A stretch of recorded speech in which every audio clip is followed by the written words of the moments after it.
The morning mist clung to the ancient towers of Thornfield Abbey like ghostly fingers, reluctant to release their hold on the imposing Gothic structure that had stood sentinel over the Yorkshire moors for 3 centuries.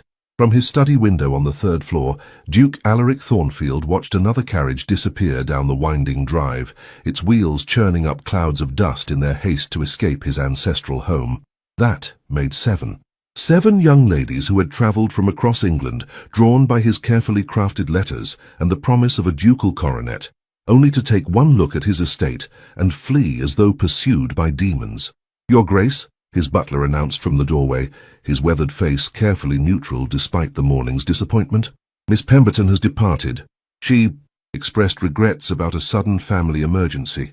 Alaric turned from the window, his dark eyes reflecting a mixture of resignation and bitter amusement. At 32, he had grown accustomed to disappointment, but the sting of rejection never quite dulled completely. A family emergency that coincidentally arose 20 minutes after her arrival. How remarkably unfortunate. "Indeed, Your Grace, though I believe her exact words were something about the estate being rather more atmospheric than anticipated."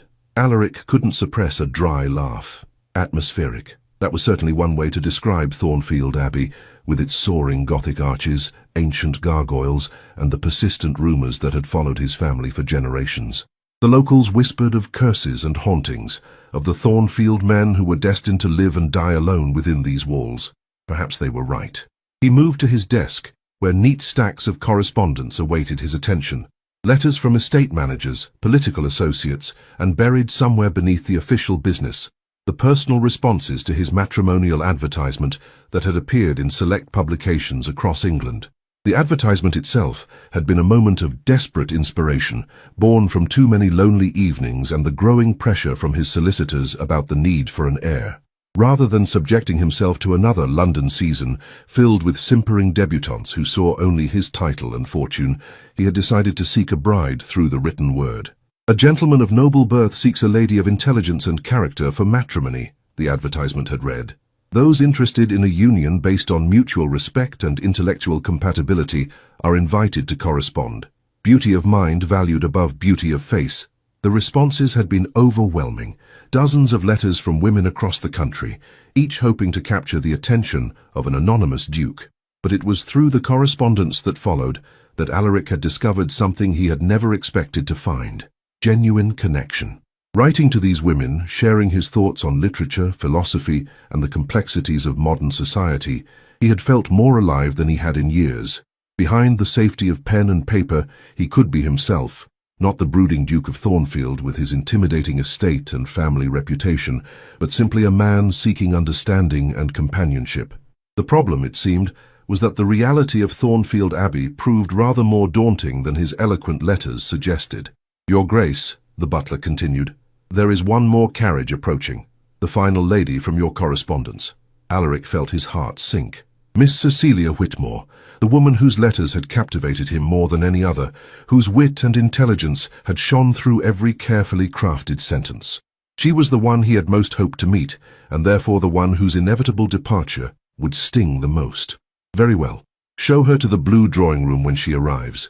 And prepare the guest chamber, though I suspect it will not be needed for long." As the butler withdrew, Alaric moved to the window once more, watching as an elegant but modest carriage wound its way up the drive toward the Abbey. Unlike the previous arrivals, this carriage did not slow or hesitate as it approached the imposing facade. Instead, it maintained a steady pace, as though its occupant was either supremely confident or blissfully unaware of what awaited her. The carriage drew to a halt before the main entrance, and Alaric found himself holding his breath as the door opened. A gloved hand appeared first, followed by a woman of perhaps 25, dressed in a travelling costume of deep blue wool that was well made but not ostentatious. Miss Cecilia Whitmore. Even from his distant vantage point, Alaric could see that she possessed a quiet elegance that had nothing to do with fashion or artifice. Her chestnut hair was arranged in a simple but becoming style, and when she turned to survey the Abbey's facade, he caught a glimpse of intelligent brown eyes that showed no trace of the fear or dismay that had marked her predecessors. Instead, she stood for a long moment, her gaze travelling over the Gothic towers, the weathered stone gargoyles, and the ivy-covered walls, with what appeared to be genuine interest rather than alarm. When she finally moved toward the entrance, her step was confident and unhurried. Alaric felt something stir in his chest, a sensation he had almost forgotten: hope. "Fascinating," he murmured to himself, straightening his cravat and running a hand through his dark hair. "Perhaps this one will at least stay long enough for introductions." The arrival. Cecilia Whitmore had always believed that a person's character could be read in their surroundings, and as she stood before the imposing entrance to Thornfield Abbey, she found herself more intrigued than intimidated by what she saw. The estate was undeniably Gothic in its grandeur, all soaring spires, pointed arches, and elaborate stonework that spoke of centuries of history. Gargoyles perched on corners and ledges, their weathered faces twisted into expressions that might have been fierce or merely mischievous, depending on one's perspective. Ivy clung to the walls in thick curtains, softening the harsh lines of the architecture and giving the entire structure an air of romantic mystery. It was, Cecilia thought, exactly the sort of place where a man like the Duke of Thornfield would choose to live. She had been corresponding with His Grace for nearly 6 months, ever since responding to his intriguing matrimonial advertisement. What had begun as a simple inquiry had evolved into a rich exchange of letters that had revealed a mind of remarkable depth and complexity. The Duke wrote of philosophy and literature with equal passion, shared his thoughts on social reform and agricultural innovation, and displayed a wit that was both sharp and surprisingly gentle. His letters painted the picture of a man who was intelligent, thoughtful, and perhaps a little lonely, qualities that had drawn Cecilia far more effectively than any description of wealth or title could have done. Of course, she had heard the rumors. The Thornfield family was said to be cursed, their men destined to live as recluses in their ancient abbey, shunned by society and haunted by the ghosts of their ancestors. Local gossip spoke of strange lights in the abbey windows at night, of servants who left without explanation, and of a duke who rarely ventured beyond his estate's boundaries. But Cecilia had learned long ago not to put much stock in gossip. As the daughter of a country vicar, she had seen how quickly rumors could spread and how dramatically they could grow in the telling. She preferred to judge people by their actions and their words, and the Duke of Thornfield's words had revealed a character that intrigued her far more than any ghost story could frighten her. "Miss Whitmore?" She turned to find an elderly butler standing in the doorway, his expression carefully neutral but not unwelcoming. "Yes, I am Miss Whitmore. I believe His Grace is expecting me." "Indeed, miss. His Grace has asked me to show you to the blue drawing room, if you would be so kind as to follow me." As they passed through the Abbey's entrance hall, Cecilia found herself genuinely impressed by the grandeur of her surroundings.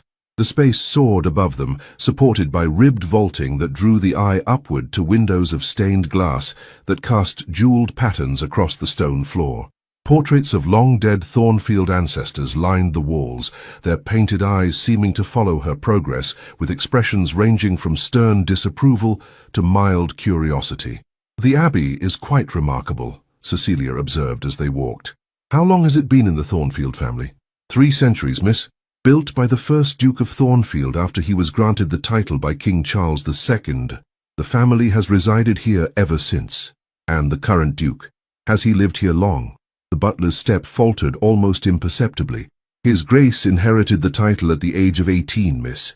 He has been Master of Thornfield for 14 years. There was something in the man's tone that suggested a story behind those simple facts, but Cecilia did not press for details. She would learn what she needed to know about the Duke of Thornfield in due time. The blue drawing room proved to be a more intimate space than the grand entrance hall, though no less impressive in its own way. The walls were panelled in dark oak and hung with tapestries that depicted scenes of medieval hunts and courtly romance. A fire crackled in an enormous stone fireplace, casting dancing shadows across the room and filling the air with the scent of burning applewood. "His Grace will join you presently, miss. May I offer you some refreshment after your journey? Tea would be lovely, thank you." Left alone, Cecilia took the opportunity to explore the room more thoroughly. The bookshelves that lined one wall drew her attention immediately, and she found herself examining the titles with growing interest. The collection was impressive and eclectic. Volumes of poetry sat alongside works of natural philosophy, while treatises on agricultural reform shared space with the latest novels from London publishers. It was the library of a man who read widely and thought deeply, exactly what she would have expected from the author of the letters that had so captivated her over the past months. I see you have discovered my weakness. The voice came from behind her, deep and cultured, with just a hint of Yorkshire accent. Cecilia turned and found herself face to face with the Duke of Thornfield for the first time. He was taller than she had expected, with the kind of lean, athletic build that spoke of a man who spent time outdoors, despite his reputation as a recluse. His dark hair was slightly longer than fashion dictated, giving him an almost romantic air that was enhanced by the intensity of his grey eyes. There was something about his face, perhaps the strong line of his jaw, or the way his mouth curved slightly upward, even in repose, that suggested both strength and sensitivity. But it was his eyes that captured her attention most completely. They were the eyes of a man who had seen too much of the world's disappointments, yet still hoped for something better. "Your Grace," Cecilia said, offering a curtsy that was respectful, but not servile. "I was admiring your library. It is quite extensive. Miss Whitmore." He moved into the room with a grace that seemed natural rather than practiced, and Cecilia noticed that he did not immediately move to put distance between them, as she might have expected from a man with his reputation for reclusiveness. "I confess I am surprised to find you here." "Surprised, Your Grace? I did write to inform you of my intended arrival." "Indeed you did. But I am surprised to find you still here. The other ladies who have visited in recent weeks have found Thornfield Abbey rather overwhelming." Cecilia raised an eyebrow, a small smile playing at the corners of her mouth. "Overwhelming? I find it quite beautiful, actually. Gothic architecture has always fascinated me. There is something about the way it reaches toward heaven while remaining firmly rooted in the earth that speaks to the human condition. Don't you think?" Alaric felt something shift in his chest at her words. Here was a woman who saw beauty where others saw only intimidation, who found meaning in the very architecture that had driven away every other potential bride. "That is a remarkably perceptive observation, Miss Whitmore. Most visitors seem more concerned with the rumors surrounding the Abbey than with its architectural merits." "Ah, yes, the rumors. I have heard some rather colorful stories about your family, Your Grace. Curses and hauntings and mysterious disappearances. Quite thrilling, really."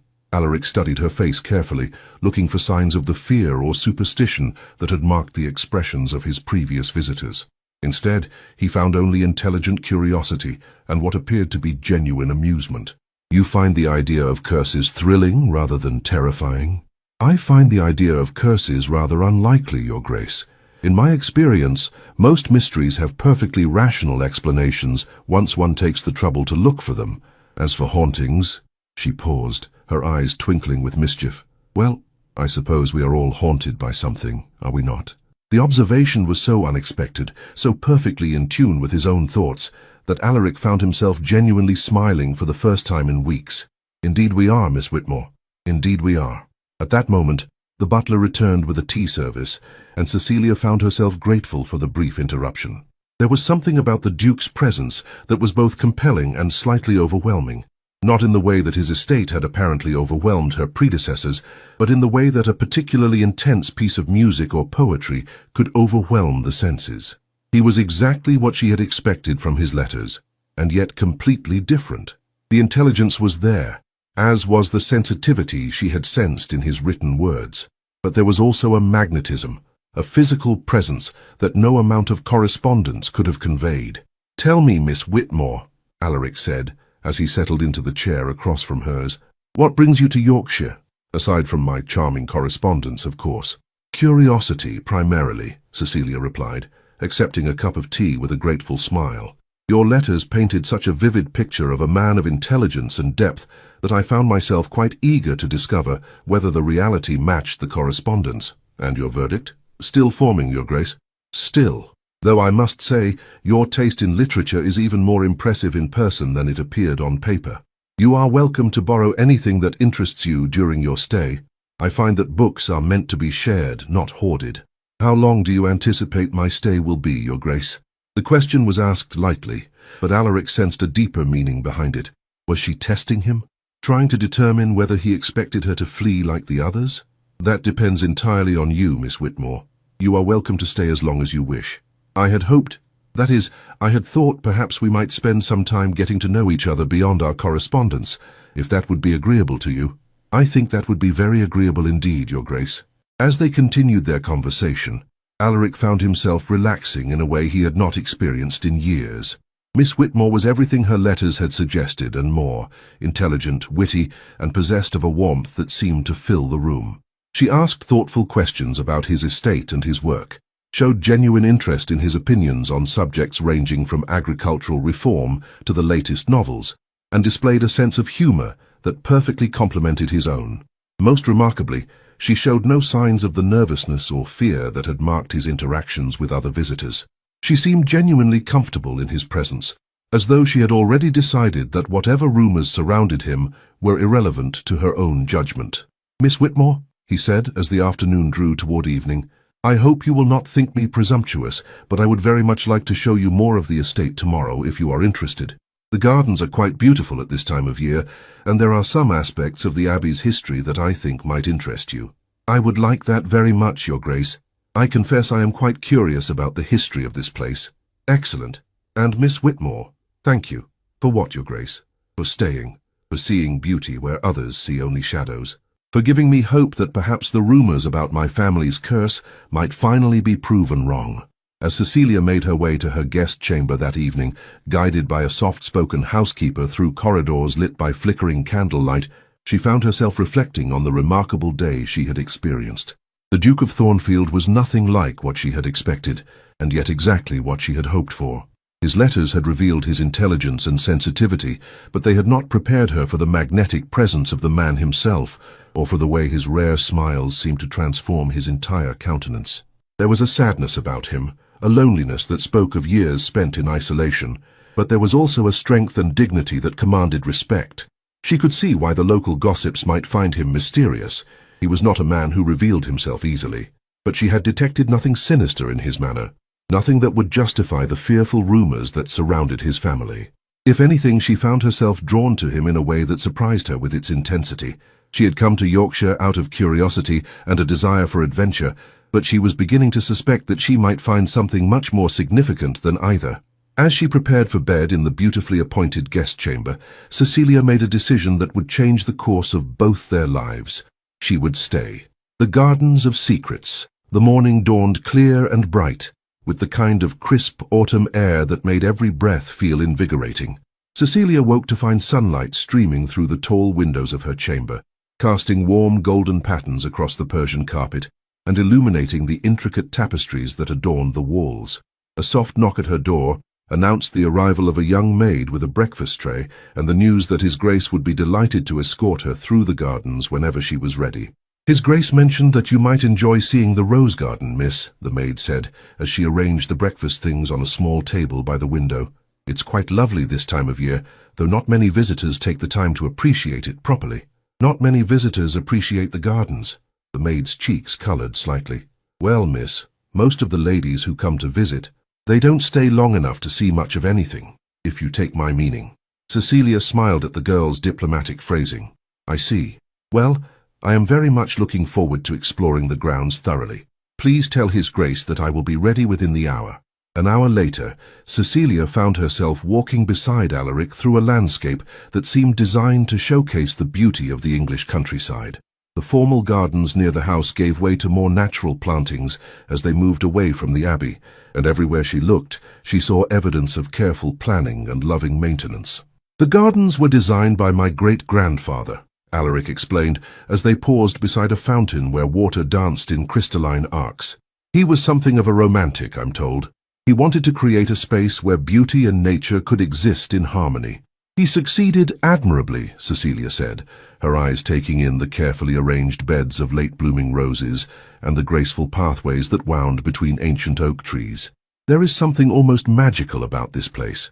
It feels as though it exists outside of time somehow."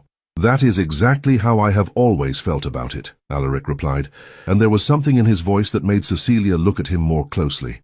"When I was younger, I used to imagine that if I could just find the right spot in these gardens, I might be able to step through into another world entirely, one where the burdens of title and expectation didn't exist."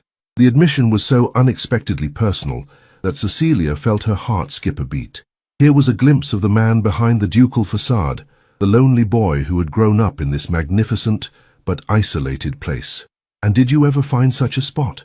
Alaric smiled, but there was a wistfulness to the expression that tugged at her heart. "I thought I had, once or twice, But it turned out that the other world was just as complicated as this one, only in different ways. They continued walking in comfortable silence for a while, following a path that led deeper into the gardens. The formal plantings gradually gave way to a more naturalistic landscape, where wildflowers grew among the carefully tended beds and ancient trees provided dappled shade. "Your Grace," Cecilia said eventually, "may I ask you something rather personal?" "Of course. Why did you choose to seek a bride through correspondence rather than through the traditional means? Surely a man of your position would have no difficulty finding a wife through the usual social channels." Alaric was quiet for so long that Cecilia began to wonder if she had overstepped some boundary. But when he finally spoke, his voice was thoughtful rather than offended. "Have you ever felt, Miss Whitmore, that people see only what they expect to see when they look at you?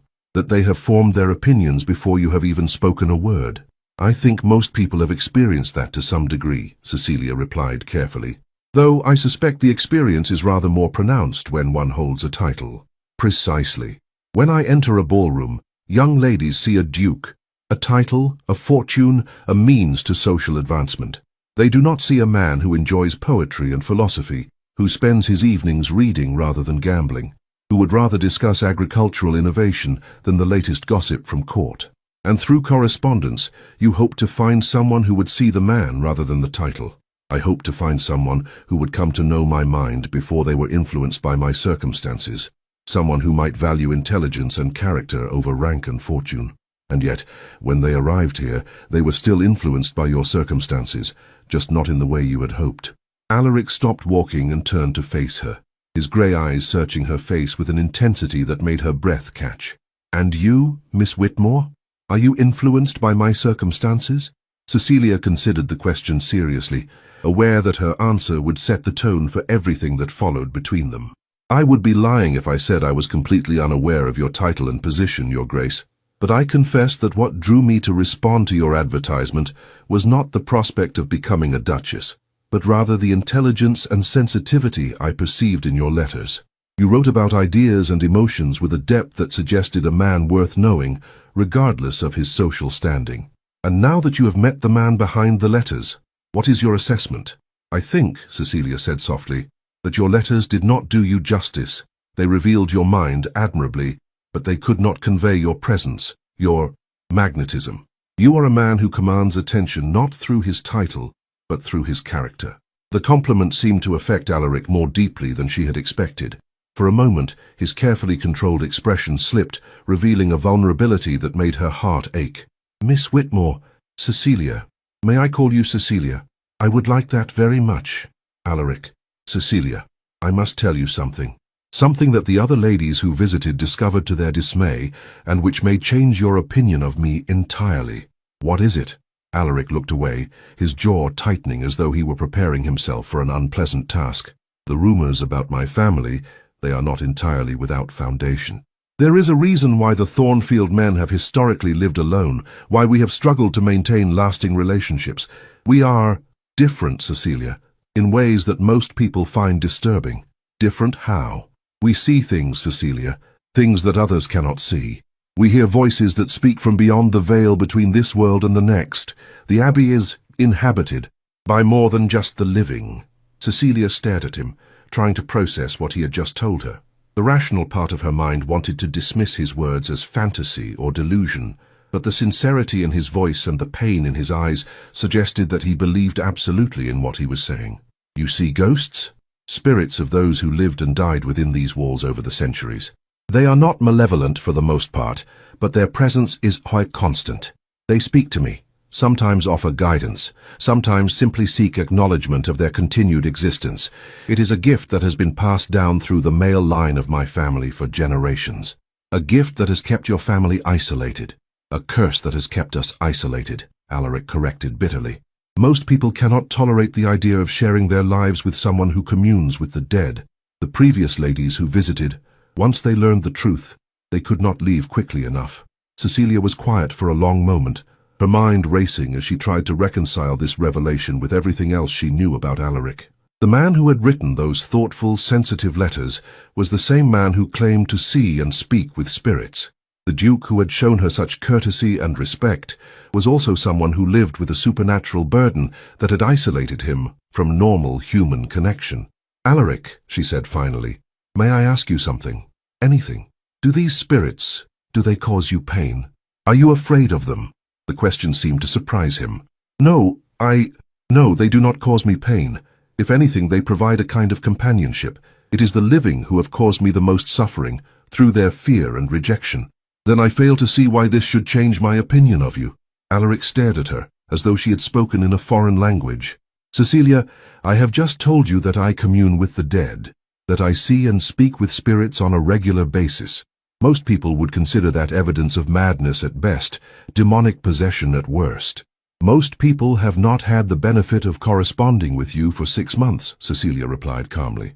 Your letters revealed a mind that is not only sane, but exceptionally thoughtful and compassionate. If you possess some ability that others lack, that does not make you mad. It makes you unique. You truly are not disturbed by this revelation. I am intrigued by it, Cecilia admitted. I have always believed that there is more to this world than what we can see with our eyes or touch with our hands. If you have been granted the ability to perceive that hidden realm, then I consider you fortunate rather than cursed. The relief that washed over Alaric's features was so profound that Cecilia felt tears prick at her eyes. How long had he carried this burden alone? How many years had he spent believing that his gift made him unworthy of love and companionship? Cecilia, he said, his voice rough with emotion, I cannot tell you what your acceptance means to me. For so long, I believed that I was destined to live alone, that no woman could ever understand or tolerate the reality of my existence. Perhaps you simply needed to find the right woman, Cecilia said softly, one who values the extraordinary over the ordinary. They stood there in the dappled sunlight of the garden, the air between them charged with a new understanding and a deepening connection. Cecilia could see the exact moment when hope began to replace the resignation in Alaric's eyes, and she felt something shift in her own heart as well. Would you like to meet them? Alaric asked hesitantly. The spirits, I mean. They are curious about you. I can sense their interest. The request should have terrified her. Any rational person would have made their excuses and departed immediately. But Cecilia found herself nodding without hesitation. I would be honored to meet them, the spirits of Thornfield. As evening approached, Alaric led Cecilia back toward the abbey, but instead of returning to the main living areas, he guided her toward a wing of the building she had not yet explored. The corridors here were older, more atmospheric, with stone walls that seemed to absorb the flickering light of the candles that lit their way. This is the oldest part of the abbey, Alaric explained as they walked, built on the foundations of a medieval monastery that stood here before my ancestor acquired the land. The spirits are strongest here, perhaps because this place has been sacred for so many centuries. They paused before a heavy wooden door carved with intricate religious symbols. Alaric placed his hand on the iron handle, but did not immediately open it. Cecilia, I want you to know that you can change your mind at any time. If you become frightened or uncomfortable, simply tell me, and I will escort you back to your chamber immediately. I understand, but Alaric, I am not easily frightened, and I am genuinely curious about this aspect of your life. Please, do not treat me as though I am made of spun glass. He smiled at her words, and she could see some of the tension leave his shoulders. Very well, but I warn you, the experience can be intense. The door opened to reveal a circular chamber that took Cecilia's breath away. The room was clearly ancient, with stone walls that curved upward to a vaulted ceiling painted with faded medieval frescoes. Tall windows set with stained glass cast jeweled patterns across the floor, and the air itself seemed to shimmer with an otherworldly quality. But it was not the architecture that made Cecilia gasp. It was the presence she could feel the moment she stepped across the threshold. The air was alive with something she could not quite name, a sense of watchful intelligence that seemed to emanate from the very stones themselves. It was not frightening exactly, but it was undeniably supernatural, as though the boundary between the physical and spiritual worlds had grown thin in this place. Do you feel them? Alaric asked softly. Yes, Cecilia whispered, her voice filled with wonder rather than fear. I can feel watching, but not malevolent watching. It's more like curiosity. Exactly. They are curious about you because you are the first living person, aside from myself, who has entered this chamber without fear. They find that remarkable.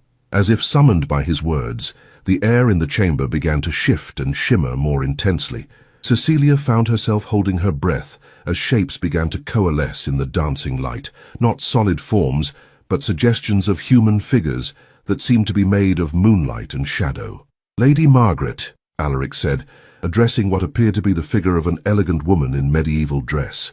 "I would like you to meet Miss Cecilia Whitmore. She is a friend." The spirit turned toward Cecilia, and though her features were indistinct, there was something unmistakably welcoming about her presence. When she spoke, her voice seemed to come from everywhere and nowhere at once, like wind through autumn leaves. "Welcome, child. We have been waiting for you for such a long time." Cecilia felt a thrill of amazement run through her. She was actually hearing the voice of someone who had died centuries ago, and rather than being terrified, she found the experience profoundly moving. "Waiting for me," she managed to say. "For someone who could see past the fear to the truth," Lady Margaret replied. "Someone who could love our dear boy not in spite of his gift, but because of it." Another figure materialized beside Lady Margaret, a tall man in the dress of a Renaissance courtier, his bearing noble and dignified. "I am Sir Edmund Thornfield, the first Duke," he said with a courtly bow. "It is my honor to welcome you to our family home, Miss Whitmore. You bring light to these ancient walls." More spirits began to appear, filling the chamber with their gentle presence.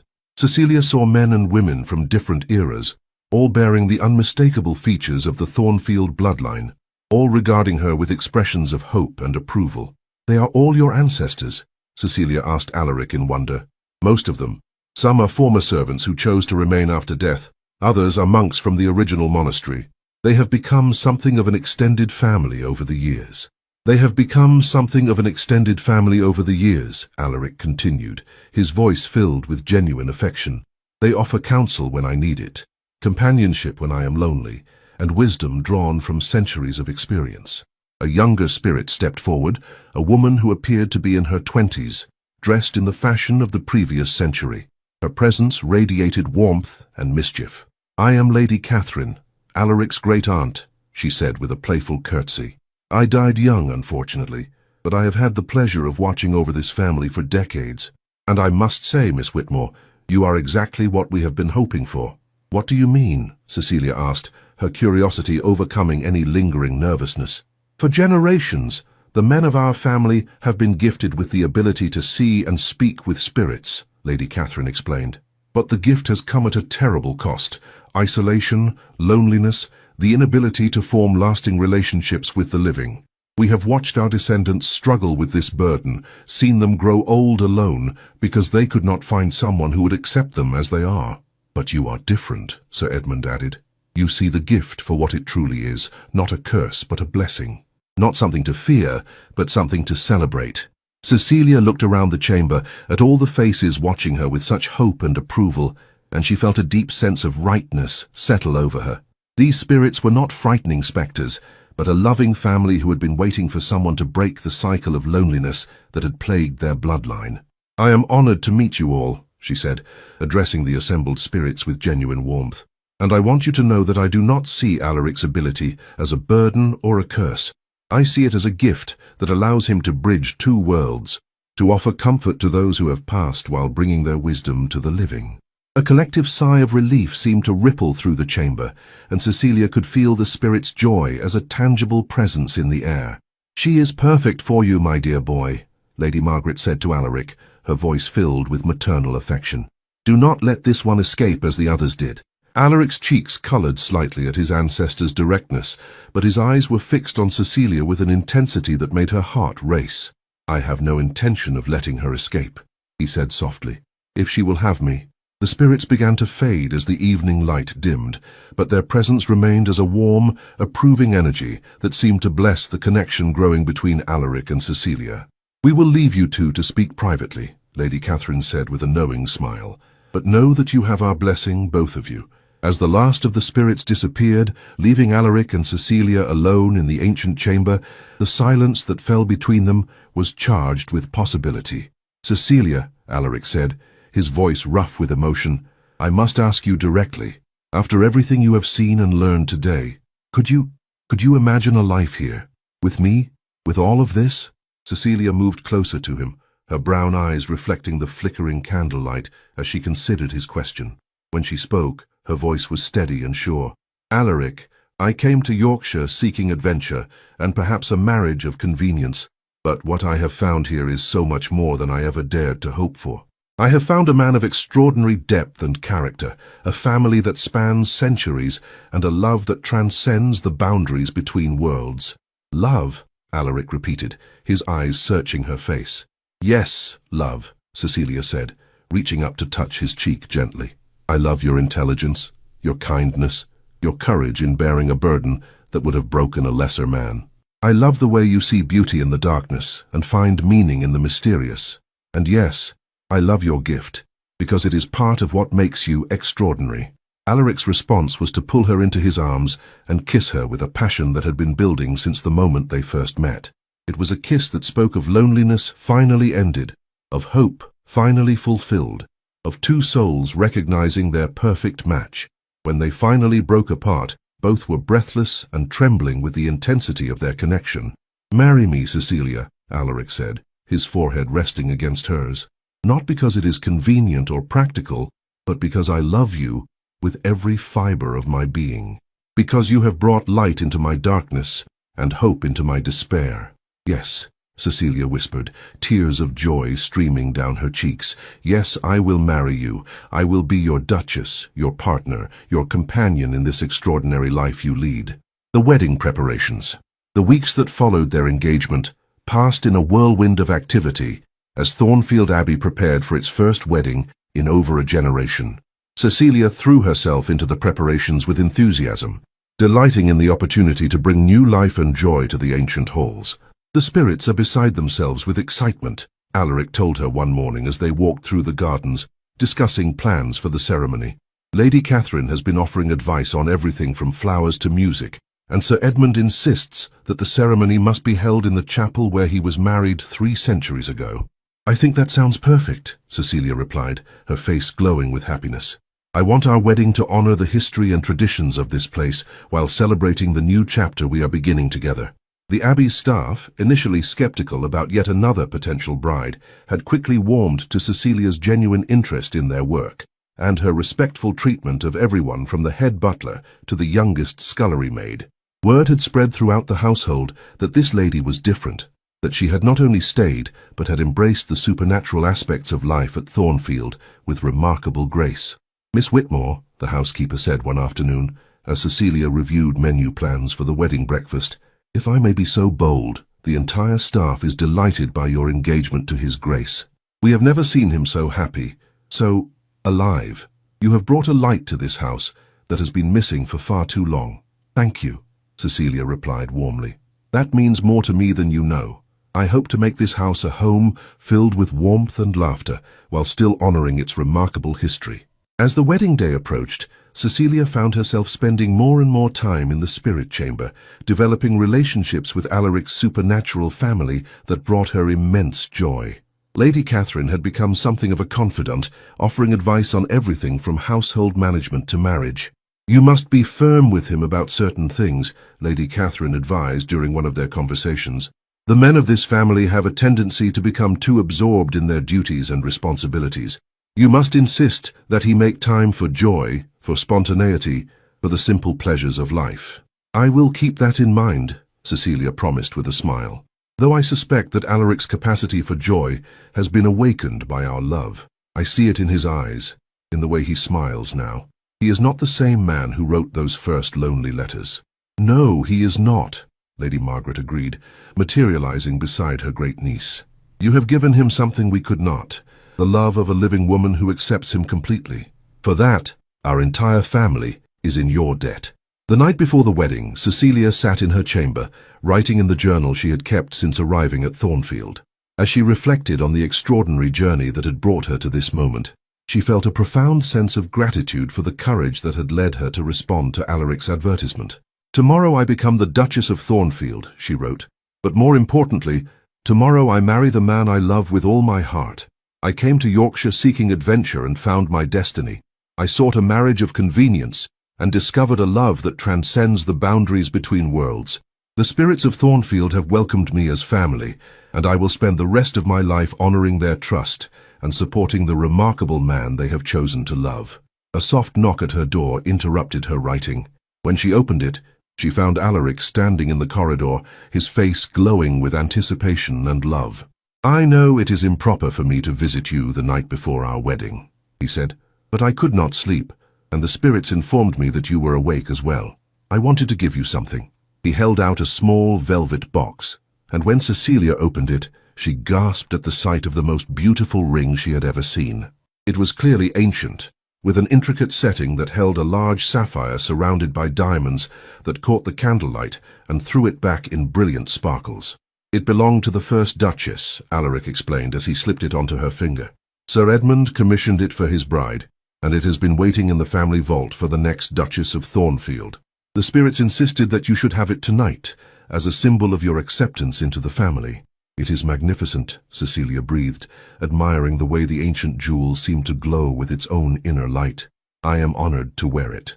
"Cecilia," Alaric said, taking her hands in his, "I want you to know that tomorrow will be the happiest day of my life. Not because I am gaining a duchess, but because I am marrying the woman who has transformed my existence from mere survival into true living.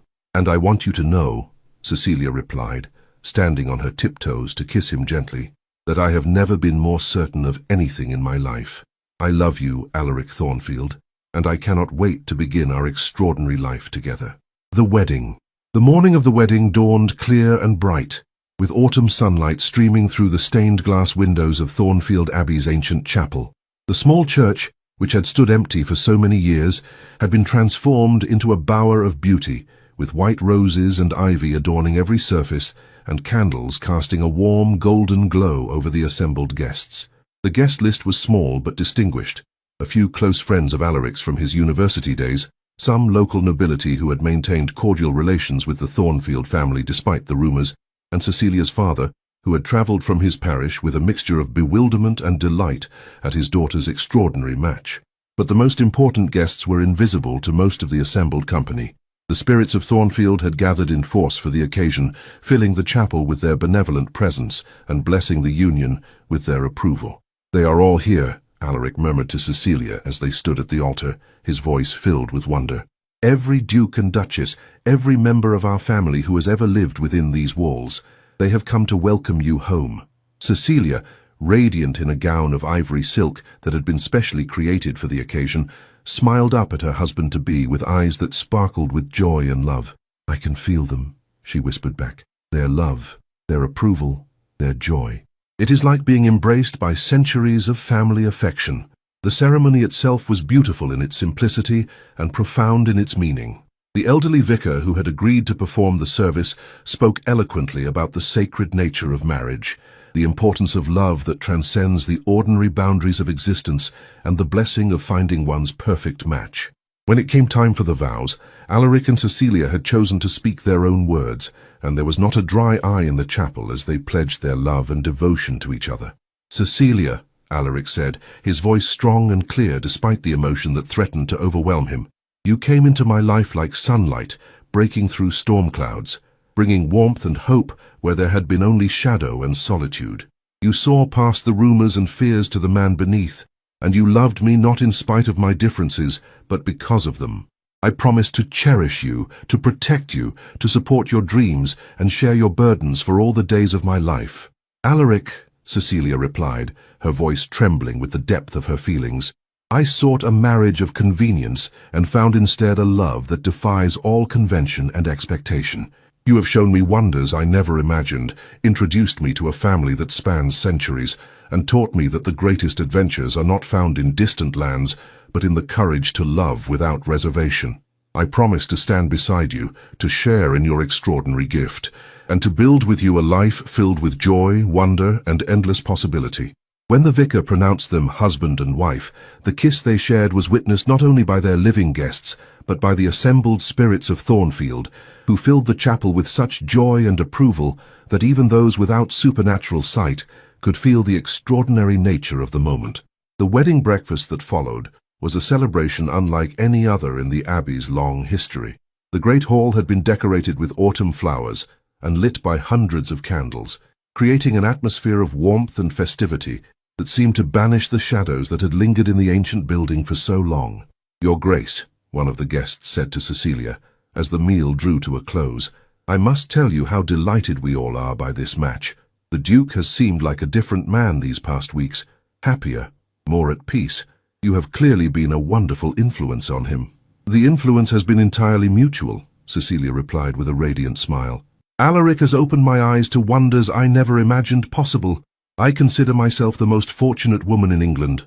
As the evening wore on and the guests began to depart, Alaric and Cecilia found themselves alone in the great hall, surrounded by the flickering candles and the lingering warmth of celebration. "So, my Duchess," Alaric said, taking her hand and bringing it to his lips, "how does it feel to be mistress of Thornfield Abbey?" "It feels like coming home," Cecilia replied, her eyes sparkling with happiness. "It feels like coming home," Cecilia replied, her eyes sparkling with happiness. "Like I have finally found the place where I belong, with the man I was meant to love. This abbey, with all its mysteries and wonders, feels more like home to me than anywhere I have ever lived." As if summoned by their happiness, the air around them began to shimmer with the familiar presence of the spirits. Lady Catherine materialized first, her ethereal form glowing with joy. "What a beautiful wedding," she said, her voice filled with maternal warmth. "We are all so happy for you both. The Abbey has not seen such joy in centuries." Sir Edmund appeared beside her, his noble bearing enhanced by his obvious delight. "Welcome to the family, my dear Duchess," he said with a courtly bow. "You have broken a curse that has plagued our bloodline for generations. Through your love and acceptance, you have given our family hope for the future." Lady Margaret joined them, her presence radiating the wisdom of centuries. "And now, my dears, you must think of the future. This abbey needs the sound of children's laughter echoing through its halls once more. The Thornfield line must continue, and we are all eager to welcome the next generation." Cecilia blushed at the directness of the suggestion, but her eyes sparkled with anticipation. "I hope we will be blessed with children in due time," she said softly.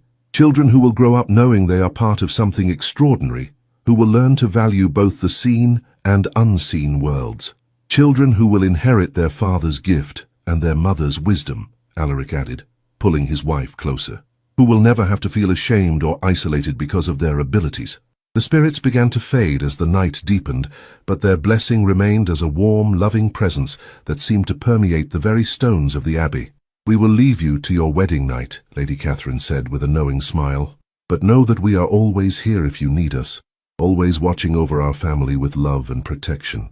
As the last of the spirits disappeared, Alaric and Cecilia found themselves alone in the candle-lit hall, the weight of their new life together, settling around them like a warm embrace.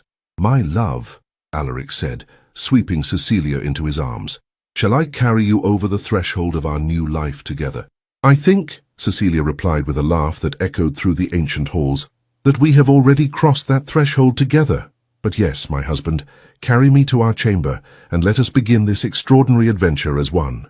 1 year later, the autumn sun streamed through the windows of the nursery at Thornfield Abbey, casting warm golden light across the room where Cecilia sat in a comfortable chair, cradling her newborn son. The baby, born just 3 days earlier, was perfect in every way, with his father's dark hair and his mother's brown eyes, and already showing signs of the remarkable sensitivity that ran in the Thornfield bloodline. "He is beautiful, my love," Alaric said softly, settling beside his wife and gazing down at their son with wonder. "And already so alert. Look how he seems to be watching something we cannot see." Cecilia smiled, her heart overflowing with love for both her husband and their child. "Perhaps he is already meeting his supernatural family," she said, her voice filled with joy rather than concern. "What a blessing that will be for him, to grow up surrounded by so much love and wisdom." As if summoned by their words, the familiar shimmer in the air announced the arrival of the spirits. Lady Catherine appeared first, her ethereal form glowing with maternal delight as she gazed upon the newest member of the Thornfield family. "Oh, what a precious child," she cooed, her voice filled with tenderness. "He has the gift. I can sense it already. But more than that, he has been born into love and acceptance. He will never know the loneliness that plagued his ancestors." Sir Edmund materialized beside her, his noble bearing softened by grandfatherly pride. "Welcome to the world, young Edmund Alaric Thornfield," he said, using the name they had chosen to honor both the first Duke and his father. May you grow strong and wise, and may you use your gifts to bring light to the world. Lady Margaret appeared last, her presence radiating the deep satisfaction of a matriarch who had lived to see her family's future secured. "The curse is truly broken," she said with deep satisfaction. "This child will grow up knowing that his gift is a blessing, not a burden. He will have parents who understand and support him, and a family, both living and departed, who will guide and protect him always." Cecilia looked up at her husband, her eyes bright with tears of joy. "A year ago, I came to Yorkshire seeking adventure, and found love beyond my wildest dreams. Now I hold our son in my arms, surrounded by a family that spans centuries, and I cannot imagine a more perfect life." "Nor can I," Alaric replied, his voice thick with emotion. "You have given me everything I never dared to hope for. Love, acceptance, a future filled with joy instead of solitude. Our son will grow up in a world where love conquers fear, where differences are celebrated rather than hidden." As the afternoon light began to fade, casting long shadows through the nursery windows, the spirits gradually faded from view, leaving the new family alone with their happiness and their hopes for the future. "What are you thinking about, my love?" Alaric asked as he watched Cecilia gaze down at their sleeping son. "I'm thinking about the letters that brought us together," Cecilia replied softly. "About how you sought a bride through correspondence and found instead a love that transcends all boundaries. About how each lady fled upon seeing your estate, until I remained, not because I was braver than the others, but because I was ready to see the extraordinary in what others perceived as frightening. And I am thinking," Alaric added, his voice filled with wonder, "about how the spirits knew long before I did that you were the one we had been waiting for. They saw in your letters the same courage and open-mindedness that would allow you to accept our family's unique gifts. They knew that you would be the one to break the cycle of loneliness that had plagued the Thornfield men for generations." Little Edmund stirred in his mother's arms, his tiny hand reaching up as though grasping for something only he could see. Both parents watched in fascination as their son's eyes seemed to track movement in the empty air above him. "He sees them already," Cecilia whispered in amazement. "Our son will never know a world without magic, without wonder, without the loving presence of family that extends beyond the grave. And he will grow up knowing that love is the most powerful force in any world," Alaric said, leaning over to kiss both his wife and son. "That courage and acceptance can overcome any obstacle, and that the greatest adventures are found not in distant lands, but in the willingness to open one's heart to the extraordinary." As night fell over Thornfield Abbey, the ancient walls seemed to pulse with contentment and joy. The curse that had plagued the Thornfield family for generations had been broken by the simple but profound power of love and acceptance. The Duke, who had sought a bride through correspondence, had found not just a wife, but a partner who embraced every aspect of his extraordinary existence. And in the nursery where their son slept peacefully, surrounded by the loving presence of both the living and the departed, the future of the Thornfield line was secure. A future built on love, understanding, and the courage to see beauty in the mysterious and wonder in the unknown. The story that had begun with letters exchanged between strangers had become a love story for the ages, proving that sometimes the most extraordinary adventures begin not with grand gestures or dramatic events, but with the simple act of opening one's heart to possibility and choosing love over fear. Did this tale of supernatural romance and correspondence courtship enchant your heart? If Alaric and Cecilia's extraordinary love story, where a duke's mysterious gift became a blessing rather than a curse, moved you, please like this story and subscribe for more captivating historical romances. Share this with someone who believes that true love sees beauty in the mysterious and magic in the misunderstood. Which moment touched you most? The spirit chamber meeting, Cecilia's fearless acceptance, or their blessed wedding? Let us know in the comments. Don't forget to hit the notification bell for more romantic adventures where love transcends all boundaries and transforms curses into blessings.